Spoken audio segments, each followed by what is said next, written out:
ტრამპმა ირანს მოსთხოვა ჰორმუზის სრუტის გახსნა. წინააღმდეგ შემთხვევაში ამერიკელები გაანადგურებენ ირანულ ქარხნებს და მისცა 48 საათიანი ვადა. საერთაშორისო საკითხების კორესპონდენტი ტრეი ინგსტი პირდაპირ ეთერში თელ-ავივიდან გვაწვდის დამატებით ინფორმაციას. ტრეი. გამარჯობა პიტერ. ოპერაცია Epic Fury-ის მეოთხე კვირას პრეზიდენტი ტრამპი ირანის რეჟიმს ახალ გაფრთხილებას აძლევს. Famit Truth Social-ზე დაწერა. თუ ირანი 48 საათში ჰორმუზის სრუტეს არ გახსნის, ამერიკა შეუტევს და გაანადგურებს მათ ელექტროსადგურებს. ვიწყებთ მთავარით. მადლობა ყურადღებისთვის. პრეზიდენტი განიხილავს კრიტიკულ მარშრუტს, რომელიც სავაჭრო გემებზე ირანის მუქარის გამო პარალიზდა. დღეს მე ისრაელის პრემიერ-მინისტრ ნეთანიაჰუს პრეზიდენტის განცხადებაზე ვკითხე. ტრამპმა ღამით განაცხადა, რომ თუ ირანი 48 საათში ჰორმუზის სრუტეს არ გახსნის, ირანის ელექტროსისტემაზე იერიშებს მიიტანენ. თქვენ მიიღებთ მონაწილეობას ამაში და რა უნდა მოხდეს შემდეგ ამ კამპანიაში? მე ვფიქრობ, რომ პრეზიდენტი ტრამპი ზუსტად იცის რას აკეთებს და ყველაფერს, რასაც გავაკეთებთ, ერთად გავაკეთებთ და შესაძლებლობის ფარგლებში დისკრეციით. პრემიერ-მინისტრმა ირანის რაკეტების საფრთხეზეც ისაუბრა. შაბათ-კვირას 2 რაკეტა დიდიეგო გარსიას ბაზას ინდოეთის ოკეანეში ესროლეს. ეს ირანის ტერიტორიიდან 300 კმ-შია და აჩვენებს, რომ ირანელები არ აძლევდნენ გამჭვირვალეობას თავიანთი საშუალო მანძილის ბალისტიკურ რაკეტებზე. პრემიერ-მინისტრმა აღნიშნა, რომ ევროპას ირანის რაკეტების პროგრამა საფრთხეს უქმნის. ისრაელის თავდაცვის ძალები, როგორც ეს ვიდეო უჩვენებს, შაბათ-კვირას თავს ესხმიან ირანული ბალისტიკური რაკეტების საწყობებს. მათ ასევე გაანადგურეს ქვეყნის რამდენიმე გამშვები დანადგარი. ისრაელის ყოფილი პრემიერი ნაფტალი ბენეტი ირანული რაკეტების საფრთხეს აღწერს.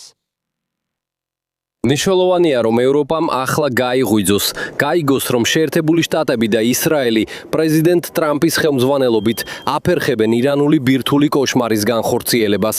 მთელ ევროპაში ჩვენ ვიბრძოდით თქვენს დასაცავად, მაგრამ ტყუილი გამოაშკარავდა. ირანს აქვს რაკეტები, რომლებიც მადრიდს, ბერლინს და პარიზს სუდება. ახლა მიხვდნენ, რომ ირანის საფრთხის ქვეშ არიან. ბენეტსა და ნეთანიაჰუს ინტერვიუს ადგილას გუშინ ღამით ირანული ბალისტიკური რაკეტის აფეთქებით 100-ზე მეტი დაშავდა, როცა რაკეტა საცხოვრებელ რაიონში ჩამოვარდა. პიტერ შესანიშნავი რეპორტაჟია, როგორც ყოველთვის. მადლობა ტრეი. ეხლა წარმოგიდგენთ USS Cole-ის ყოფილ მეთაურს, კირკ ლეოპოლდს. ირანის შეიარაღებული ძალების ნარჩენებით მათ გაუშვეს 2 საშუალო მანძილის ბალისტიკური რაკეტა. გვაქვს რუკა, რომელიც აჩვენებს საშუალო მანძილის ბალისტიკურ რაკეტებს. ირანმა მიზანს ააცილა. ისინი მიზნად ისახავდნენ აშშ-სა და გაერთიანებული სამეფოს ბაზას ინდოეთის ოკეანეში, დიეგო გარსიაზე. მაგრამ თუ სხვა მიმართულებით დაუმიზნებენ, ამ საშუალო მანძილის ბალისტიკურ რაკეტებს შეუძლიათ მიაღწიონ რუსეთს, რომს, მიუნხენს, პარიზს, ლონდონს, ბერლინს, ოსლოს და მოსკოვს. რამდენად დიდია ეს პრობლემა?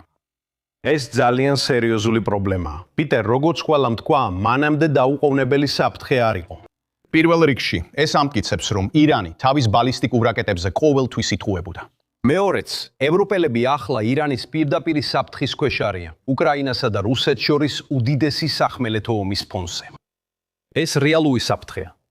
დღეს ირანს ვებძვით და ევროპელებმა უნდა გაიგონ, რომ პრეზიდენტი ტრამპი დახმარებას მხოლოდ ჩვენთვის კი არა, მათთვისაც ითხოვს. ასევე მოკავშირეებზე.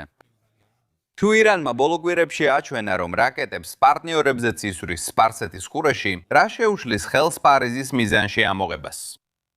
სრულიად არაფერი. და სწორედ აქ იმალება საფრთხე, რადგან ჩვენ ვაგრძელებთ ირანის შესაძლებლობების დაქვეითებას, ამავე დროს ვამცირებთ მის ძალაუფლების პროექციას. ჰორმუზის სრუტეში.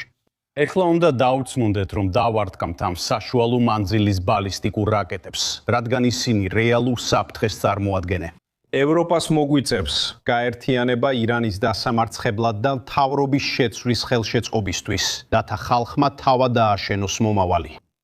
გასაკვირია, რომ ოპერაცია Epic Fury-ის 3 კვირის შემდეგ, როცა ირანში აფეთქებებია და მათი არმია განადგურებულია, ისინი მაინც უშვებენ შორი მანძილის ბალისტიკურ რაკეტებს, რომლებსაც ევროპული დედაქალაქების მიღწევა შეუძლიათ.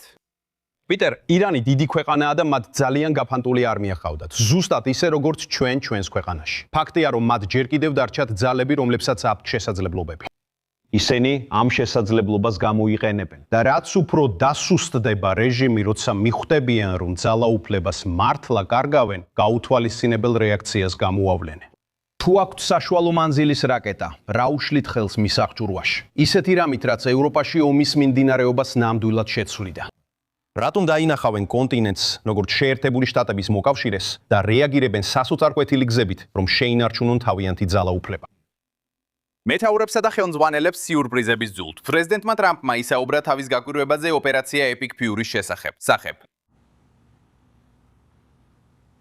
ქვენ ირანის ქმედებები ოპერაცია Epic Fury-ის შემდეგ და მისი თავდასხმები კატარზე, საუდის არაბეთზე, არაბთა გაერთიანებულ საამიროებზე, ბარეინსა და ქუვეითზე ახსენეთ. არავინ ელოდა ამას, შოკში ვიყავით. გაგიკვირდა, რომ არავინ გაგაფრთხილა, რომ ეს იქნებოდა მათი პასუხი.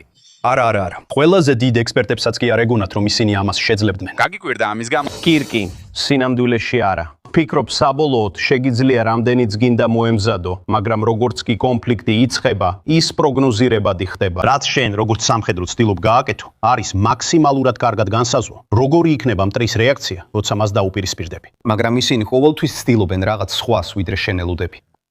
სორთნები და სამხედრო ვარჯიშები იმისთვისაა, რომ უპირველესად მოულოდნელ სიტუაციებზე რეაგირება შეძლო. შემდეგ კი შეაშინო, დაასუსტო მტრის მოქმედების უნარი და ბოლოს მთლიანად გაანადგურო.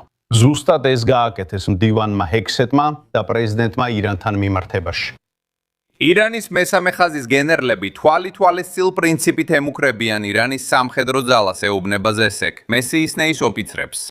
ამიერიდან ჩვენი ცოდნის მიხედვით, პარკები, დასასვენებელი და ტურისტული ადგილები მსოფლიოს ნებისმიერ წერტილში თქვენთვის უსაფრთხო აღარ იქნება.